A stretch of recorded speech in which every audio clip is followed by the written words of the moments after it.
Então, pessoal, bem-vindos a mais um vídeo do Nas Trilhas da Razão.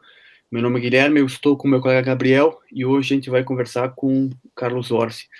Carlos é jornalista, é escritor, é divulgador de ciência, já escreveu para vários veículos de mídia no Brasil, é editor-chefe e fundador do Instituto Questão de Ciência, fundador, na verdade, editor-chefe da revista Questão de Ciência, e o Carlos gentilmente aceitou o convite para conversar conosco hoje. Carlos, bem-vindo, é um prazer falar com você, obrigado por você compartilhar seu tempo e seu conhecimento conosco. Eu agradeço o convite e a oportunidade de falar com vocês e com o público de vocês, claro. Muito obrigado. Carlos, acho que a gente pode começar com um texto que você escreveu em 2014, se não me engano, num blog, não sei se você mantém do blog, e o título do texto é A Outra Divulgação Científica. É um texto super interessante, eu lembro que nele você fala sobre a importância de divulgar a ciência, não só o conteúdo da ciência, o produto da ciência, as ideias, teorias e assim por diante, mas você fala também que há um outro aspecto na divulgação da ciência que precisa ser as pessoas têm que se preocupar mais com ele, que é essa parte da ciência, o aspecto da ciência como uma postura, uma forma de pensar científica. Eu queria que a gente começasse com isso. Você podia falar um pouquinho mais sobre isso, sobre a ciência como uma postura, ou a ciência como uma forma de pensar sobre o mundo? Então, a ciência, assim, tem a divulgação científica em geral, quando se fala em divulgação científica, a maioria das pessoas pensa em divulgar resultados, divulgar fatos científicos, quer dizer, coisas importantes que as pessoas precisam saber. Comida estragada faz mal, ou mesmo a evolução, descobertas astronômicas, etc. Mas, quer dizer, conforme essa divulgação é feita, ela é feita de uma forma, ela vai construindo uma autoridade para a ciência, que é uma autoridade que a ciência merece, que a ciência tem, quer dizer, porque a gente espera que políticas públicas sejam baseadas em fatos científicos e não no sonho que o gestor teve na noite passada, né? Porque engenheiros têm que seguir as leis da física, mas não as do Feng Shui. Quer dizer, a ciência tem uma autoridade social que é muito importante. E assim, mas as pessoas têm que saber de onde essa autoridade vem. Porque senão a ciência pode acabar, essa autoridade é sequestrada por coisas que parecem ciência, que tem o que eu chamo os indicadores indiretos de credibilidade científica, que a minha metáfora favorita é o comercial de creme dental. Sempre tem um cara de jaleco mostrando a pasta de dente, falando, e dizendo, quer dizer, o jaleco legitima a pasta de dente, né? Quer dizer, a gente tem que escapar disso. E para escapar disso, a gente tem que explicar para as pessoas como a ciência é feita, porque que a autoridade dela não é um negócio que caiu do céu, é uma autoridade que é construída por causa de métodos de investigação rigorosos, etc. E também esses métodos têm que ser explicados e apresentados para as pessoas, porque eles são métodos que podem ser adaptados para o dia a dia, são coisas que você pode fazer, quer dizer, não acreditar na primeira bobagem que aparece, se uma coisa é boa demais ou ruim demais para ser verdade, desconfie, ou correlação não é causa, e tem uma série de lições, né? Quer dizer, minha definição favorita de método científico, embora tenha uma discussão filosófica, ciência tem um método, tem vários métodos, as humanas têm um método e tal, mas eu acho que o conceito mais geral possível de método científico é a coleção de procedimentos que a espécie humana desenvolveu para evitar o autoengano, para evitar ver o que não está lá. E evitar autoengano não é importante só para quem tem um paper para publicar. Evitar autoengano é importante para todo mundo o tempo todo. Então, acho que divulgar esses processos de escapar do autoengano é muito necessário. Primeiro, para as pessoas se defenderem dos impostores da ciência, que são alegações construídas sem esses métodos, e para se defenderem no dia a dia mesmo, sabe? Para mim é uma espécie de arte marcial da mente. E, Carlos, eu só quero, Gabriel, antes se tu me permite comentar, acho que você faz, Carlos, com a Natália, até eu tenho o livro de vocês, o último, né, que você escreveu, A Ciência no Cotidiano, que é isso que você fala, é basicamente o que vocês fazem aqui, né? Não apresentam só o produto da ciência, mas falam sobre vários aspectos de como a gente chegou a conhecer isso, né? Sobre vacinas, por exemplo, sobre outros temas que são, inclusive, temas que causam muito até desconfiança do público, mal entendidos pelo público, né? Eu vou aproveitar e também mostrar, você escreveu o livro dos milagres, né? Que você usa esse mesmo tipo de articulação que você comentou há pouco, falando sobre se deveríamos ou não aceitar milagres como coisas prováveis ou possíveis, e a resposta é não, provavelmente não. E um livro, Carlos, seu com o Daniel Bezerro, né? É pura picaretagem que você investe, então, em outro problema grande da ciência que você também comentou, né? Pessoas que vendem ideias ou vendem produtos em nome da ciência, usando jargões, usando termos, senão o jaleco que você comentou também sobre quando se vende um produto dentário. E acho que é isso aí, essa ideia que você comentou da ciência, ela é parte do nosso cotidiano, a gente pensar sobre ou não se enganar, né? Acho que o Richard Feynman tinha uma frase assim, né, que a primeira lição, a primeira ideia é que você não pode se enganar. Acho que vale para a ciência e vale para nossa vida cotidiana também, né? Sim, aquela história, a pessoa mais fácil de enganar somos nós mesmos, né? O dito do Feynman. O desenvolvimento do Instituto Questão de Ciência está relacionado com essa necessidade de divulgar ciência como um modo de pensar? Sim, sem dúvida. A gente sentiu a necessidade de criar um instituto. A gente, quer dizer, o instituto ele nasceu muito rápido, por incrível que pareça. A gente, olhando para trás, dá a impressão que foi um processo enorme, mas não. Ele foi planejado e concebido ao longo do primeiro semestre de 2018. E em novembro de 2018 a gente já estava fazendo a inauguração. As nossas principais preocupações no início do Instituto eram com saúde, quer dizer, questões de falsas curas, não só charlatanismo, charlatanismo pressupõe uma fé, né? Quer dizer, o cara sabe que o que ele está oferecendo não funciona, ele vai lá e oferece. Então, é um critério muito estreito. Mas o próprio auto-engano do cara que está curando, quer dizer, o cara ele acha que ele realmente está fazendo bem para as pessoas, etc. E questões de biotecnologia, né? Que era a rejeição aos organismos geneticamente modificados, o desespero contra qualquer tipo de pesticida, não importa em que dose e se é aprovado por agências regulatórias ou não, etc. As nossas principais incômodos eram esses, era a questão biotecnológica e a questão da saúde. Eu já tinha uma certa militância no que dá para chamar de movimento cético, ou no assim chamado movimento cético, já tinha escrito o livro dos milagres, que ele surgiu exatamente de uma preocupação minha com, até, na verdade eu sou jornalista de formação, uma preocupação minha com ética jornalística, que eu ficava vendo, eu trabalhei num jornal de grande circulação, e eu lembro em 2000, 2000 anos do cristianismo e tal, surgiu reabriu-se na Itália a visitação ao Sudário de Turim, que é aquele pano pintado que diz, enfim. E os jornais todos brasileiros visitam o Sudário, e o mistério do Sudário. Meu, que mistério, cara? Tem datação de carbono 14 feita 30 anos atrás, que vocês estão loucos? Tal. Mas, quer dizer, esse tipo de coisa, quer dizer, o que eu chamo de o mascate de mistérios, né, o mystery monger, né, para usar a expressão da língua inglesa, é um negócio que sempre me incomodou, que é o cara que tenta fingir que uma questão fechada não está fechada, ainda há mistério, ainda resta uma dúvida razoável. E isso vai desde da questão dos fenômenos milagrosos até tabaco e câncer, aquecimento global, etc, etc.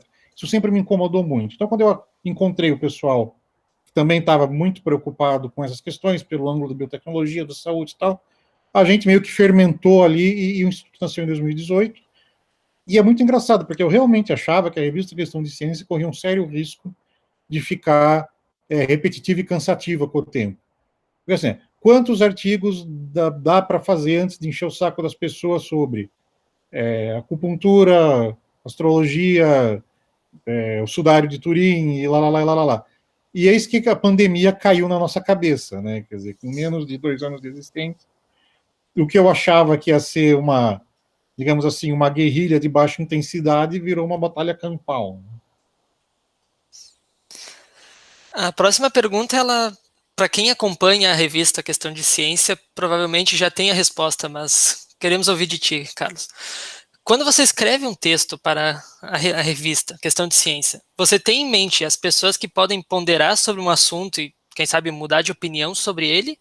Ou seria basicamente pregar para os convertidos? Ou seja, pessoas que já são entusiastas de ciência, normalmente, então, elas já vão fazer a leitura do texto com um teor positivo de concordância com ele. Olha, eu acho que eu tento, na verdade, eu tento abraçar esses dois públicos, na verdade. Quer dizer, é aquilo, o fanático nunca vai mudar de ideia. Sabe? É o cara que está convencido que tem um investimento emocional muito forte, sei lá, em criacionismo, sabe? Ele é casado com uma criacionista, ou ela é casado com um criacionista, e ele frequenta uma igreja onde todo mundo é criacionista. Então, se ele decidir que a evolução é verdade, o cara perde toda a rede de apoio social. Esse cara nunca vai mudar de ideia. Ou se mudar, vai ser um trauma enorme na vida dele e tal. E vai requerer muita coragem. Então, eu tento escrever, na verdade, para dois públicos. Primeiro, sim, quem já concorda comigo, porque eu acho que a gente vive num mundo onde essas coisas se debatem muito, e as pessoas precisam de duas coisas, na verdade. De munição, quer dizer, eu tento oferecer fatos e argumentos que podem ser reciclados em outros debates, e um senso de comunidade, sabe, quer dizer, os fanáticos, eles têm isso. É de onde eles tiram o fanatismo deles, eles têm senso de comunidade. E o defensor da ciência do pensamento crítico tende a ser uma figura meio solitária. É o cara sozinho, é o cara que está no almoço de Páscoa, tentando dizer que não é para sabe, dormir com uma cebola na meia para curar gripe. A gente sempre tem essa sensação de que nós estamos sozinhos lutando uma batalha, lutando uma retaguarda, e quase perdida, né? Estamos defendendo a ponte contra os bárbaros, tal. E eu quero que as pessoas não sintam isso, que existe mais gente que está nas mesmas preocupações, que está no mesmo... Então, fornecer argumentos e construir algum senso de comunidade são dois objetivos. Mas tem o terceiro objetivo, que eu acho que é informar o que a pessoa que eu chamo o curioso sincero. Tá? Quer dizer, o cara que escuta a colega de trabalho ou o colega de trabalho falar de signo, e aí ele vai ler alguma coisa e fala, pô, mas realmente, eu gosto muito de livros, e eu sou desse signo, e o horóscopo diz que quem é desse signo gosta de livros, de repente é uma coisa... E o cara entra no Google para pesquisar astrologia, eu quero que ele tenha o contraponto. Quer dizer, esse, para mim, sempre foi o principal ponto. A informação correta tem que existir em algum lugar, e tem que ser acessível. Não adianta... eu sempre brinco com isso quando o grande despertar, né, do ceticismo nos Estados Unidos do século XX foi quando o Velikovsky publicou Mundos em Colisão, que é aquele livro em que ele diz que o planeta Vênus, na verdade, é um cometa que se congelou e lá. E quando o Velikovsky publicou o livro, a comunidade científica americana caiu. Como assim as pessoas estão lendo essa bobagem e levando a sério? Quer dizer, os cientistas tinham perdido totalmente contato com o grau de letramento científico do público. E esse contato não pode ser perdido. A gente tem que estar sempre publicando a informação correta para quem quiser pesquisar, conseguir encontrar. Então, eu tenho esses três objetivos estratégicos. Right? Fornecer argumentos e dar algum senso de comunidade, algum alento para quem está na briga junto com a gente, e garantir que as pessoas que têm uma curiosidade sincera sobre o assunto tenham acesso à informação correta. E, Carlos, quando você elabora um texto, você comentou que existem pessoas como, por exemplo, criacionistas. Eu sempre lembro, por exemplo, ouvindo você falar, eu lembro eu sempre, quando era criança e adolescente, gostava muito de ufologia. Então, tenho várias revistas UFO, documentários e coisas assim. E às vezes eu penso nessas pessoas que se autodenominam ufólogos. Uma pessoa que trabalhou 30 anos, investiu 30 anos da sua vida atrás de disco voador. É muito improvável que um dia ela vá parar e vai pensar, caramba, tá tudo errado, né? Que eu investi 30 anos da minha vida em besteira. É mais ou menos a situação do criacionista, a pessoa que vive numa comunidade de pessoas que pensam como ele, dificilmente essa pessoa vai estar aberta a reconsiderar a crença dela. Mas a pergunta é a seguinte... perdão, vai lá. Não, eu só queria acrescentar isso, quer dizer, que o senso de valor pessoal, se pensar naquela famosa pirâmide de Maslow, esqueci o nome do cara agora, mas tem um cientista social que fez uma pirâmide das necessidades humanas, né? Começa com alimento, aí amor, e o pico da pirâmide é autorrespeito, né? Autoestima, respeito por si mesmo. O senso de respeito de si mesmo que a pessoa tem vem do fato de ela ser um membro importante ou respeitado tal da comunidade X. Ela não vai abandonar a comunidade X porque a autoestima dela está amarrada na comunidade X. Então, assim, acontece, claro, que as pessoas mudam de ideia, e assim, mas geralmente é uma coisa muito traumática e muito rara. Por isso que é bom pegar quando eles ainda estão na fase dos curiosos, né?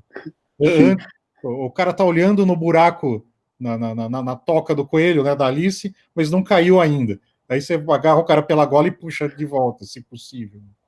E, Carlos, eu queria pedir para você o seguinte: se você com cuidado no estilo da escrita, quando você imagina que alguém vai procurar na internet uma pesquisa sobre os perigos das vacinas e vai cair num texto seu, essa pessoa já tem um pezinho no movimento anti-vacina, por exemplo. Então ela já tem uma tendência a discordar de um artigo escrito por você. Tu tem algum cuidado específico em, por exemplo, o seu texto não soar agressivo para a pessoa, para que de repente ele tenha o efeito oposto? Ao invés de a pessoa ponderar sobre os seus argumentos, ela simplesmente vai rejeitar, mesmo aquela que ela não seja uma pessoa que tem uma firmeza de crença muito grande. Tem as boas práticas sugerem isso, né? Que a gente evite ironia, sarcasmo, evite expor a crença que está se opondo como algo estúpido, como ideia de gente burra, tal. Eu tento evitar, mas assim, às vezes eu não me controlo, esse é um problema. Como é que é a Natália Pasternak, presidente do Instituto de Questão de Ciência, uma vez alguém comentou com ela, que nós dois escrevemos muito para a revista, né? Como é que ela é didática e eu sou debochado. Eu fiquei meio chateado com essa descrição, mas enfim, o que eu tento fazer se eu vou concluir que a ideia é estúpida ou é defendida por gente de má fé, eu tento construir o argumento nesse sentido. Quer dizer, eu não jogo isso é uma idiotice. Eu dou os argumentos, portanto, isso é uma idiotice. Isso é o que eu me esforço para fazer, mas, de novo, também não vou garantir que eu não tenho nenhum texto meu em que eu já não comece entrando com os dois pés no peito das pessoas. Porque esse é outro problema também, quer dizer, e é um problema que eu não sei a solução. Quer dizer, a presunção de boa-fé, que é a base de qualquer debate civilizado, ok, o cara que está discutindo com você, ele é um parceiro na busca pela verdade. Ele não é uma pessoa que está agindo de má fé, que vai distorcer o que você diz, e ele também não está jogando. E se ele usa argumentos ruins, não é porque ele sabe que os argumentos são ruins, mas porque ele realmente, o pensamento dele não é muito claro, etc. Quer dizer, essa presunção de boa-fé, esse princípio da caridade discursiva, ele pode ser explorado por gente de má fé, sabe? Aquela coisa, correndo o risco de cometer uma gafe aqui, vou citar Stallone e Cobra. Lembra aquele filme horrível do Sylvester Stallone? Sim, sim. Mas que uma hora o Cobra vira, né, que ele é um policial violentíssimo, horrível, despreza direitos humanos, enfim, não é exemplo para nada. Mas uma hora ele vira e fala: se nós jogamos pelas regras e os bandidos não, nós perdemos. Mas é isso, sabe? Quer dizer, se você está jogando contra um time que o cara de repente pega a bola com a mão, sai correndo e joga no gol, e o juiz finge que não viu, você perde. Não tem conversa. Quer dizer, então, eu acho que tem uma modulação de até que ponto vale a pena ser razoável, manter um tom civilizado, fingir que você não está percebendo que o cara está de sacanagem. Porque é aquilo, você não está discutindo com o cara, você está discutindo com o público. Então, depende, se você tiver uma reação mais dura, você pode assustar o público. Mas, por outro lado, às vezes, se você não tiver uma reação mais dura, o público pode achar, eu achava que esse cara estava de sacanagem, mas aquele não reclamou, então, de repente, ele não está de sacanagem. Quer dizer, então, é uma linha muito fina e eu realmente não tenho guidelines gerais para isso, não. Mas o princípio geral todo mais sendo igual e normal, ser educado e evitar sarcasmo pesado e tal, são as melhores ferramentas. E, Carlos, você recebe algum tipo de feedback de leitores, tanto positivo, imagina que vocês vão receber positivo e negativo, mas há alguma coisa que chama a atenção sua, do tipo que algum texto que de fato apresentou um argumento, que convenceu uma pessoa, ou que fez a pessoa talvez ser um pouco menos forte em alguma crença ruim que ela tinha, ou mal fundamentada, que não sei se você tem esse tipo de comunicação com os leitores. Olha, eu nunca recebi um feedback assim de conversão. Poxa, eu era astrólogo, e aí quando eu li seu livro, seu artigo, eu mudei de ideia. Mas eu já recebi de várias pessoas dizendo, pô, que bom, isso me ajudou, que bom, isso... assim, eu sabia que isso era errado, ou sei lá, tomar cloroquina, por exemplo, mas eu não conseguia expressar isso para minha família, e com o seu texto me ajudou a fazer isso. Porque tem muito disso também, né? Eu acho que um bom exemplo desse tipo de coisa é o Deus um Delírio, do Richard Dawkins, né? Quer dizer, não é nenhum religioso vai ler aquele livro e mudar de ideia, mas é um livro que muita gente que tinha uma espécie de ateísmo intuitivo leu e falou, Cacilda, era isso que eu pensava e não sabia. Quer dizer, eu acho que eu consigo ter esse efeito, eu recebi alguns e-mails nesse sentido, e claro, sempre tem o hate mail, que é o mais divertido de todos, né? Outro dia eu recebi uma nota de repúdio. Eu repudio o texto de Carlos Orsi, um e-mail na revista. De um leitor específico. De um leitor.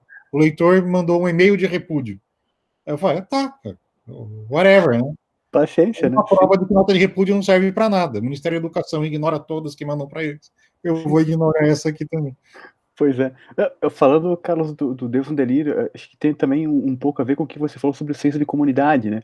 Ele foi um livro que ajudou muitas pessoas, muitos ateus, a tornarem pública a posição, enfim, o ateísmo, e a não se sentirem tão sozinhos, né? Ou pelo menos terem coragem de tratarem o tema de forma mais pública do que faziam antes. Acho que, assim, como você comentou, se religiosos não leram o livro, pelo menos o serviço público foi feito, quer dizer, entre ateus que puderam vir a público e enfim, ter menos vergonha de tornar essa postura pública, né?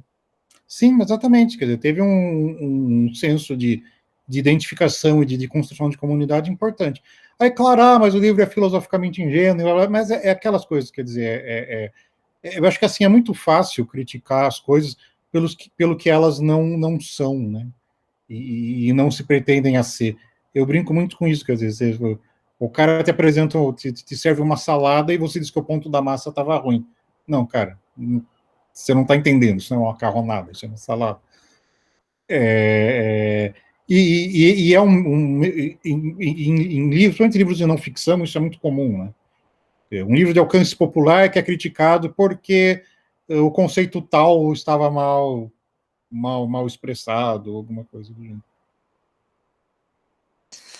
E muitas vezes os textos da revista, eles tratam de pseudociências. Eles abordam diversas. Como você definiria o que é uma pseudociência e quais são os riscos que corremos quando a gente acredita nelas e a gente age de acordo com as premissas de uma pseudociência? Bom, definição de pseudociência é um daqueles problemas filosóficos intermináveis, né? Popper tentou e não deu muito certo, embora ele tenha deixado um trabalhozinho legal. Larry Laudan, que é um filósofo da ciência mais contemporâneo, chegou a escrever um paper, ficou famosíssimo, chamado O Fim do Problema da Demarcação, dizendo que esse negócio de ficar discutindo pseudociência não leva a nada, vamos pôr uma pedra em cima e cuidar de outros problemas, tal. Mas assim, eu acho que pseudociência, se a definição é epistêmica, quer dizer, o que é pseudociência do ponto de vista filosófico em comparação com ciência e tal, ainda é uma questão muito aberta, se bem que eu gosto de uma definição do Massimo Pigliucci, que é um outro filósofo de ciência italo-americano, que ele diz que pseudociência, a gente devia tratar o conceito de pseudociência dentro do conceito de semelhança de família, do Ludwig Wittgenstein, né, Wittgenstein dizia, você não consegue definir jogo. O que é jogo? É uma atividade não lucrativa? Não, mas tem gente que joga dinheiro. É uma atividade, quer dizer, é uma atividade recreativa, tá, mas tem outras coisas que são recreativas e que não são jogos, quer dizer, então, mas assim, quer dizer, semelhança de família, quer dizer, é uma lista de coisas, e se você tiver, sei lá, 3 ou 4 características daquela lista, você pode ser considerado um membro da família, né? Tem o nariz do vô, a orelha da avó, assim por diante. Isso foi antes do teste de DNA. Então, eu acho que assim, dá para tentar definir pseudociência num conceito meio de semelhança de família, uma lista de características que... Mas, do ponto de vista prático, eu acho assim, pseudociências são coisas, e com a gente tenta tratar na revista, são coisas, doutrinas, ideias, propostas, que tentam ter a autoridade social da ciência sem fazer o dever de casa, sem seguir os métodos, os critérios, sem a disposição, que eu acho que quer dizer, sem a disposição de mudar de ideia diante de evidências contrárias. Porque é aquilo, quer dizer, a pessoa, isso é muito comum, como eu disse, né, eu tenho uma experiência, um hobby no ceticismo e tal, você pega parapsicologia, homeopatia, que são dois casos clássicos, e ufologia também. Quer dizer, estão sempre esperando a próxima observação, né? O próximo experimento. Não, ok, até agora a gente não tem nada conclusivo, mas só mais um. De repente, né, a prova definitiva de que existe transmissão de pensamento, de que existe comunicação com os mortos, ela está logo ali na esquina faz 200 anos. Né? E não chega nunca. Quer dizer, então eu acho que, assim, para fins da revista é isso, são coisas que tentam ter o mesmo tipo de influência social e influência psicológica até, né, no comportamento das pessoas e tal, que as ciências, sem ter feito o dever de casa que se espera de uma ciência. E eu ia comentar, Carlos, isso que você disse é interessante, né? Elas não há qualquer tipo de progresso, elas ficam anos, séculos tentando a mesma coisa. Por exemplo, ufologia, as pessoas falam em abdução, círculos, só que a pergunta mais básica nunca é respondida, quer dizer, existe vida inteligente fora daqui, né?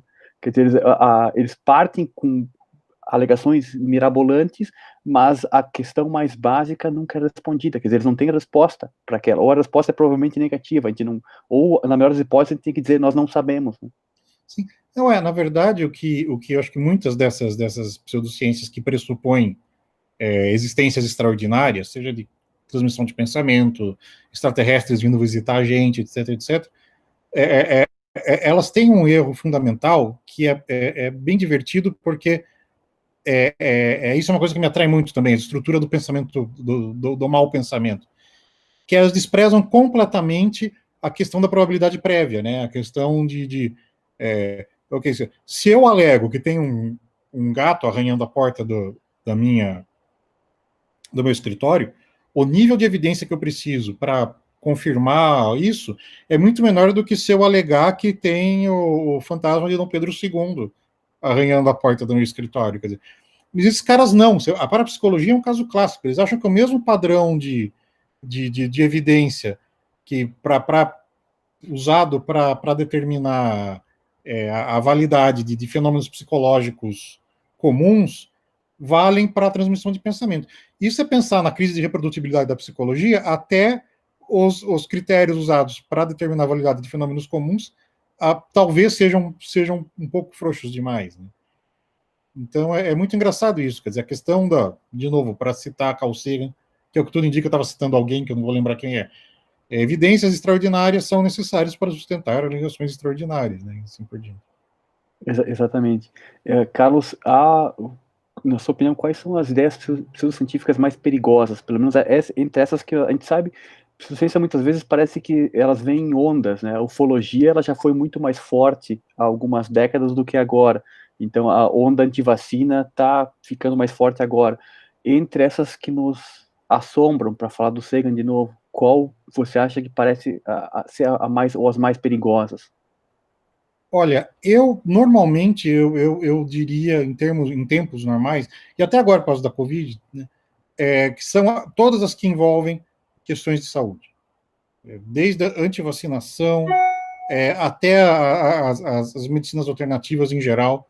Quer dizer, o meu grande problema com as medicinas alternativas, meu problema filosófico, é que elas pressupõem a validade de métodos de avaliação de eficácia e eficiência de procedimentos de saúde, que são perigosíssimos. Quer dizer, aquilo, quer dizer, se, tem, digamos, a imposição das mãos, reiki, que você baixa a energia vital do universo no seu corpo e canaliza para o paciente. A teoria é essa. Se você referenda, como no Brasil é referendado, no SUS, esse tipo de procedimento, com esse tipo de justificativa, então, ok, para que fazer quimioterapia? Quer dizer, se a energia vital do universo resolve, não dói, não dá enjoo, não faz cair cabelo. Então, existem redes de implicação por trás das pseudociências que são muito preocupantes. As pessoas falam, não, mas ninguém vai ser tonto a ponto de levar isso tão a sério assim. Primeiro, a pessoa não precisa ser tonta, ela só tem que ser consistente, sabe? Se ela acredita em A e A implica B e B implica C, as pessoas pressupõem que existe um freio de bom senso que impede que a coisa degenere de vez. Não existe. O freio de bom senso, ele funciona para algumas pessoas, mas ele não funciona sempre. Você não pode esperar que ele funcione sempre. Então, eu diria que as de saúde, em geral, são as mais perigosas, mas, até por causa da pandemia e da polarização política atual, eu estou começando a achar que todas são extremamente perigosas e em níveis muito parecidos, porque todas elas empurram os aderentes para o universo das teorias de conspiração. Como você explica que toda evidência disponível diz que isso que eu acredito é bobagem? Porque o governo está escondendo, porque a indústria farmacêutica está escondendo, porque os escoteiros estão escondendo.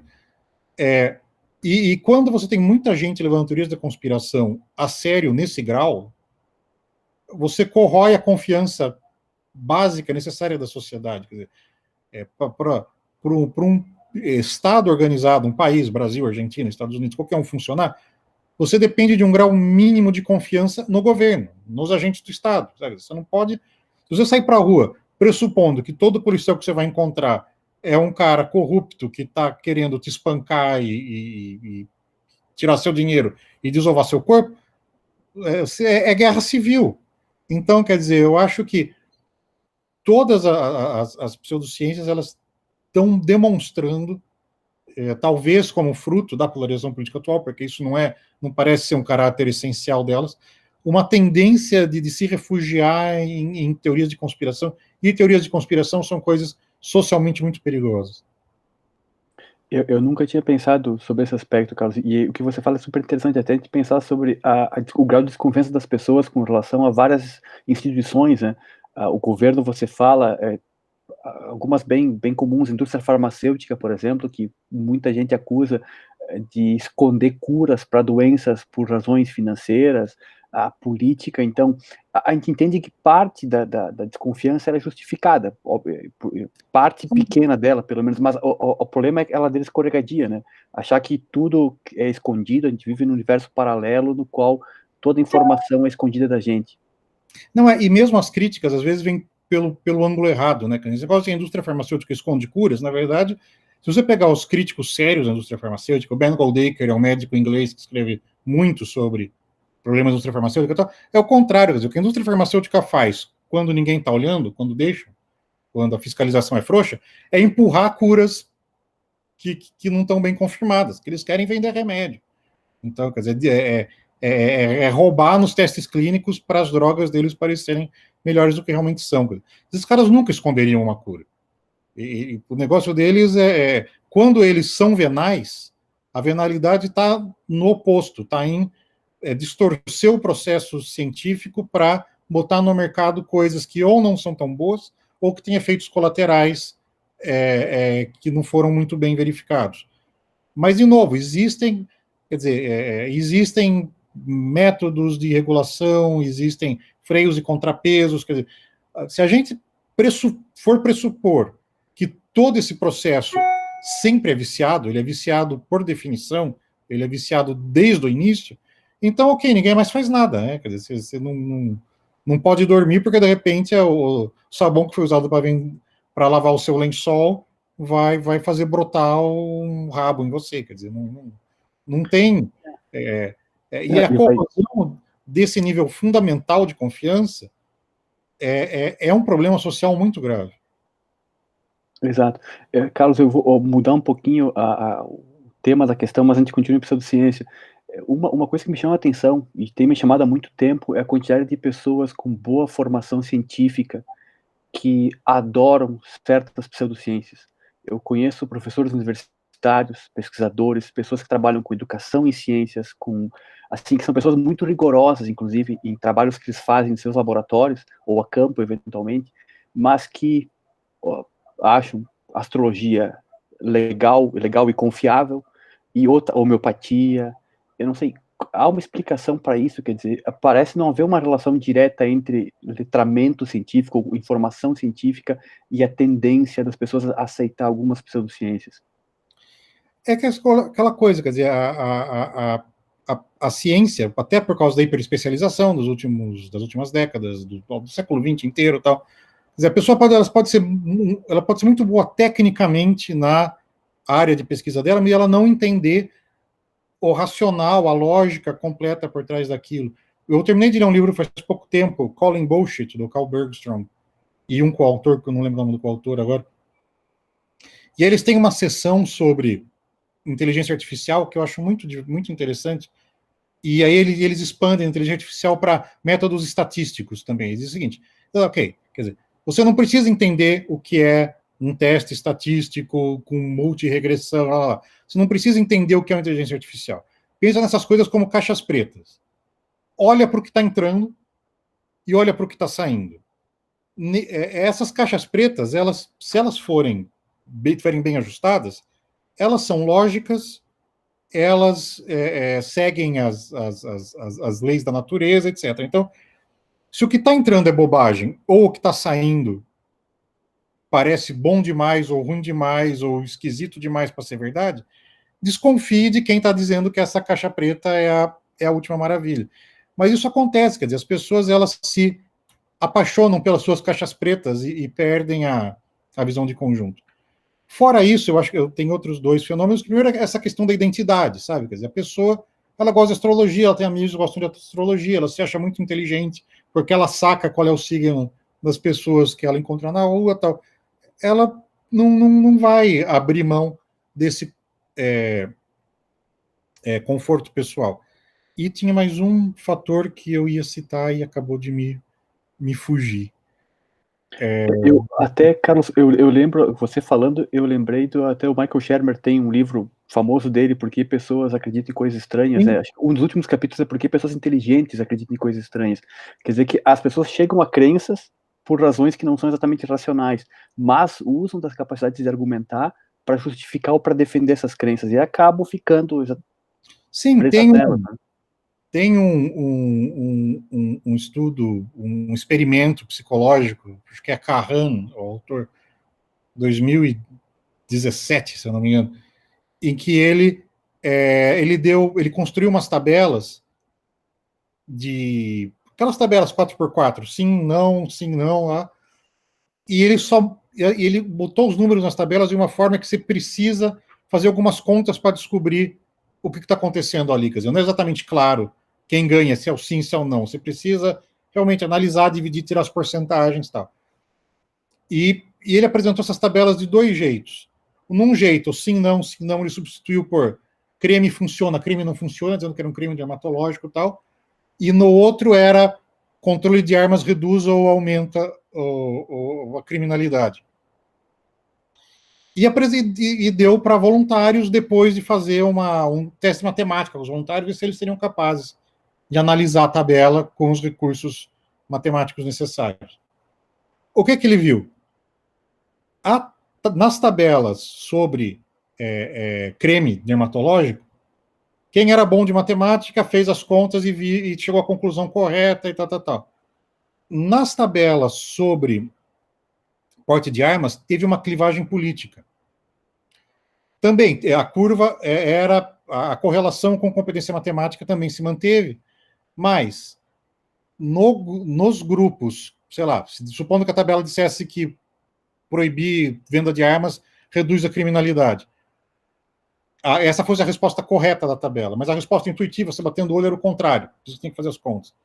O pessoal de direita, a favor de porte de armas, não parou para fazer as contas. Eles olharam para a tabela, viram que os números sugeriam que porte de armas, proibir as armas, na verdade, aumenta a criminalidade, e disseram que era isso que a tabela dizia.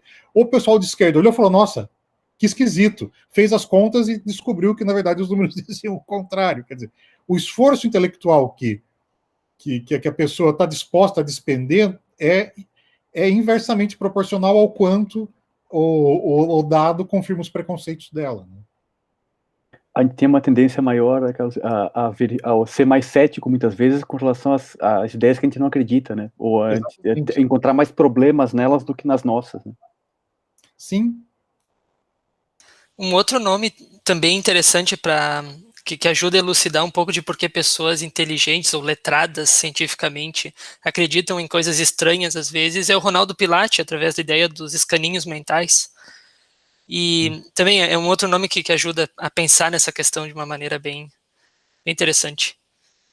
Sim, as coisas não se comunicam. Né? Tem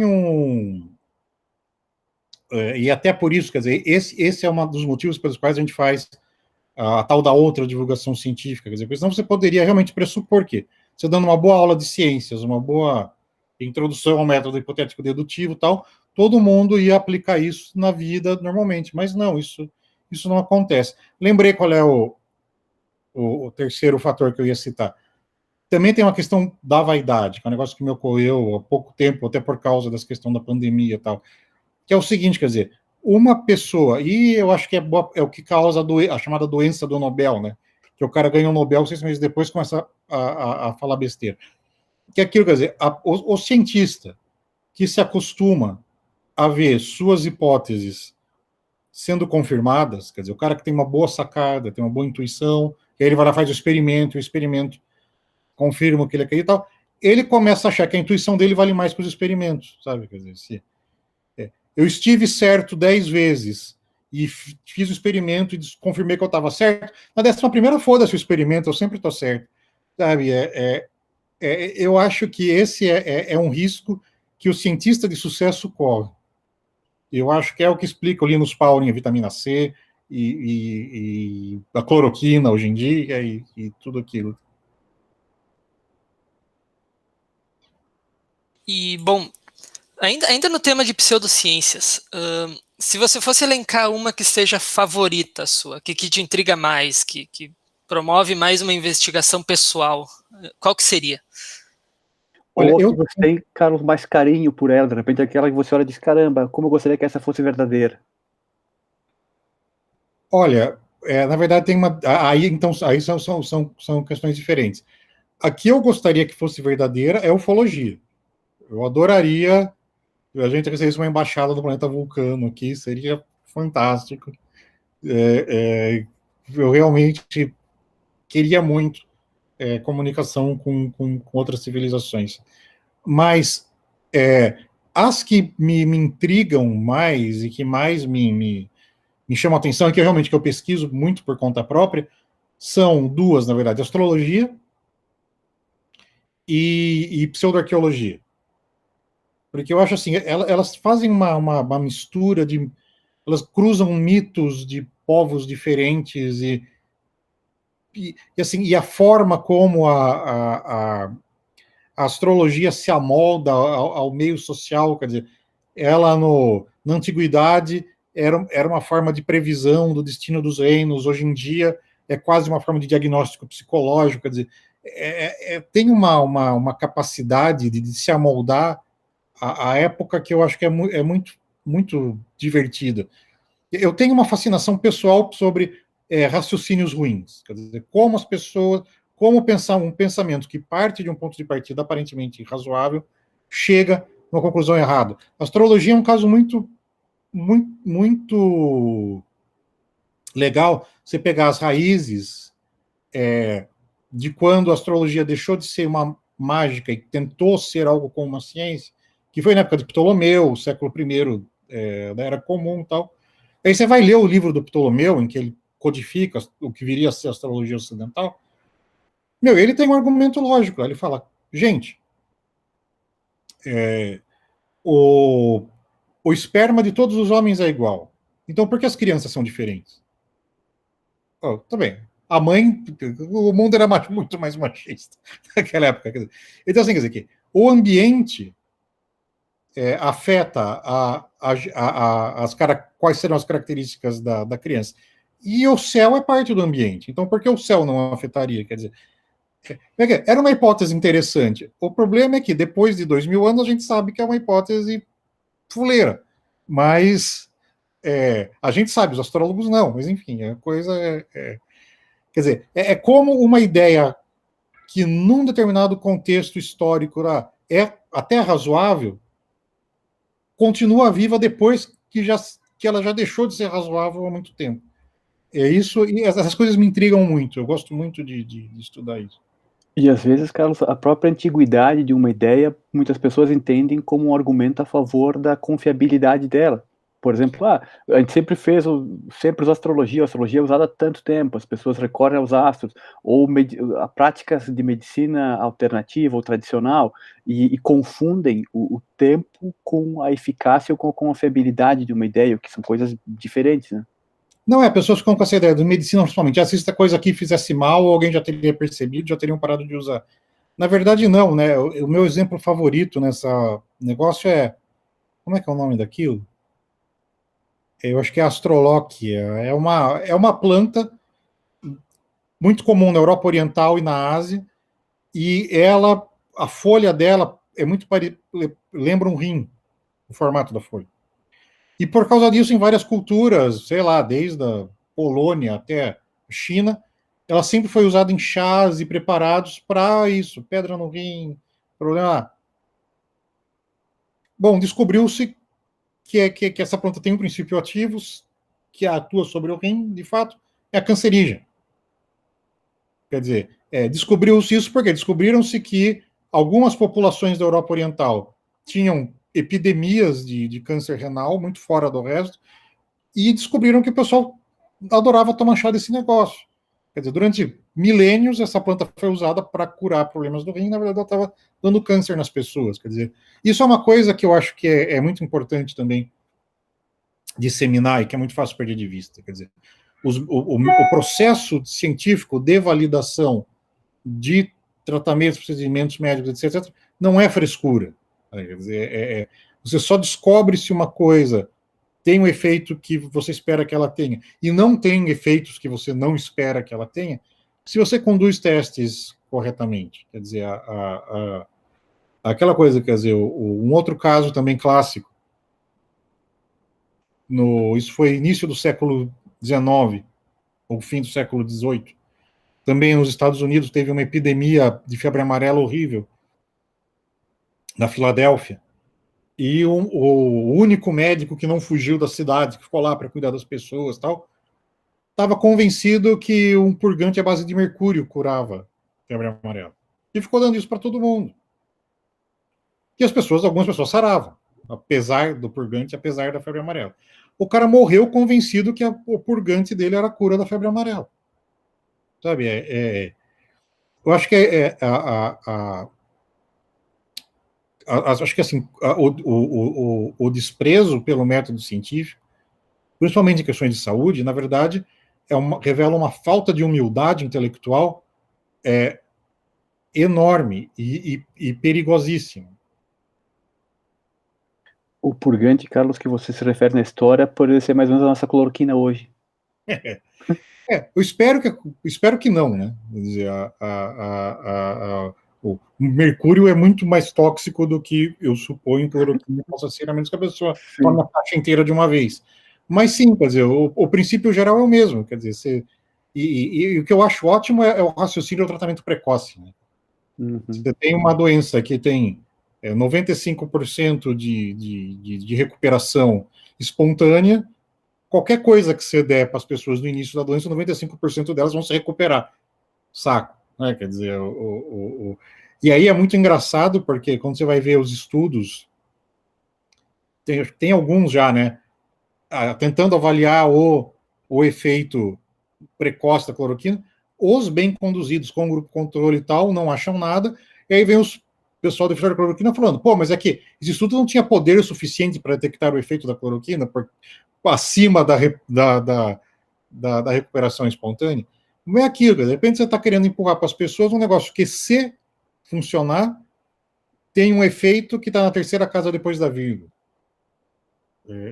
E oferecer isso como substituto para máscara e isolamento social. Não faz o menor sentido. Exato. Carlos, falando sobre a pandemia, vocês têm escrito muito na questão de ciência sobre temas relacionados à pandemia. E há algum assunto sobre o qual você não escreve há algum tempo e você tem saudade de voltar a ele? E talvez não tenha dedicado tanto tempo justamente por causa da demanda que vocês têm, muitas vezes, responder a temas da pandemia, como a cloroquina, por exemplo. Olha, eu acho que eu até estou conseguindo, não faz muito tempo eu consegui publicar mais um sobre astrologia. Eu acho que para esse fim de semana, eu vou conseguir fazer um de pseudoarqueologia. Fundani quem publicou um livro novo. Aparentemente ele está abraçando os criacionistas agora. Uma sequência aos deuses astronautas ou é uma história não relacionada? Não, é a 49ª sequência dos deuses astronautas. Ele tá republicando Eram os Deuses Astronautas faz... quanto tempo que o livro tem? Tem uns 50 anos já. Eu acho que por aí. Não, mas agora, aparentemente, ele resolveu entrar no nicho do literalismo bíblico. Então, eu não sei. Esses caras têm a vantagem que eles não precisam ser consistentes, né? Então ele pode ficar insinuando que, na verdade, não eram ETs, eram demônios, ou que talvez os demônios fossem os ETs. Mas, assim, aparentemente ele descobriu esse nicho novo. Né? Eu quero ver se eu dou uma palhinha sobre isso nesse fim de semana, supondo que não tem nada mais urgente para tratar. O que eu estou sentindo, na verdade, é um certo cansaço, isso talvez esteja refletindo em alguns textos meus, estão soando um pouco mais impacientes e debochados do que deveriam, com ter que explicar de novo essa questão de, por que teste clínico é importante, como que a gente sabe que o remédio funciona ou não, por que a gente pode afirmar que tal coisa, na verdade, não é tão boa assim. Eu não sei, eu acho que eu já contei essa história de 99 vezes diferentes. É triste. E, Carlos, projetos futuros que estão vindo por aí, alguma coisa que está engatilhada? Olha, eu tenho... eu não posso dar detalhes, eu acho que eu não posso dar detalhes, porque as coisas, sei lá, negócio de marketing e tal, são complicados. Mas eu tenho 2 livros engatilhados, que eu também, além de eu não sei se eu posso dar detalhes, eu sou supersticioso, porque a última vez que eu comentei que eu estava escrevendo um livro de divulgação científica, coitado do livro está engavetado faz 3 anos, eu nunca mais mexi nele. Então, para evitar uruca, porque não creio em urucas pelo que ela vai, eu não vou dar muitos detalhes. Mas eu estou trabalhando, estou pesquisando 2 livros de divulgação e basicamente isso, quer dizer, e manter a revista rodando e o Instituto relevante, né, que também são tarefas que não são pequenas. Carlos, obrigado pela conversa, obrigado pelo teu tempo, por compartilhar o teu conhecimento conosco, a tua experiência nessa área tão importante. E por último, eu queria que você nos dissesse quem quer acompanhar mais sobre os teus escritos, o teu trabalho, como é que faz? Olha, basicamente, tudo que eu tenho escrito nos últimos ano e meio está saindo na Revista Questão de Ciência, www.revistaquestãodeciencia.com.br. Eu tenho a crônica dominical na revista, que é uma seção chamada Apocalipse Sinal. Se você entrar na revista no alto, tem não sei como é que chama aquilo, um menu, clicar em Apocalipse Sinal, aparece um monte de textos, quase todos são meus, acho que tem 1 ou 2 só de autores convidados, e ao longo da semana, às vezes aparece alguma coisa, porque urgências são urgentes, né? Tem um que eu escrevi junto com a Natália no início da semana, sobre esse tal do dia D da cloroquina, que o governo convocou para sábado, que agora também o Instituto, se bem que essa parte de organização institucional, é a Natália que cuida mais disso, ainda bem. A gente está preparando para o sábado, a partir, se não me engano, das 2h30 da tarde, uma série de lives para contrapor, porque aparentemente o governo federal vai fazer uma série de lives dizendo para as pessoas, primeiro sinal de febre, primeira tosse, corre para o posto de saúde e exige a sua cloroquina. A gente está, assim, é o dia D de esclarecimento sobre a Covid, que é esclarecimento, e isso eles chamam de esclarecimento. de a gente que ele tá fazendo um contraponto, vai fazer um dia inteiro de lives dando a real. Por que é importante usar máscara, por que o distanciamento social, se você tiver sintomas, como que você se auto-isola para não pôr sua família em risco, quer dizer, a gente tem um monte de médicos, epidemiologistas que já toparam participar, e é isso, estamos engajados nisso. Legal, Carlos, de novo, obrigado e parabéns pelo trabalho que você e a Natália fazem, questão de ciência, nós, eu e o Gabriel somos leitores da revista, a gente acompanha o teu trabalho faz mais tempo, acho que desde a Galileu ou até antes, e é um trabalho muito importante, né, de tratar sobre esses temas que causam tanta confusão nas pessoas. Gabriel, obrigado também. Obrigado, eu agradeço a oportunidade, já que você lê minhas coisas há muito tempo, eu quero que você me diga, eu sou debochado? Olha, eu talvez alguns últimos textos eu acho que concordo com o que você falou, sim, mas nos livros pelo menos não tanto, ou não dá para perceber esse tom de deboche, acho que a abordagem acho que é mais séria. Eu também diria que não chamaria de debochado. Mas eu acho que concordo com o Carlos contigo, tem assuntos e às vezes algumas questões que elas só são respondidas talvez com algum grau de deboche, é difícil ficar sério tratando de alguns temas, né? Joia, pessoal. Obrigado, hein? Valeu, muito obrigado, Carlos. Gabriel, valeu. Abraço. Gente, obrigado. Obrigado.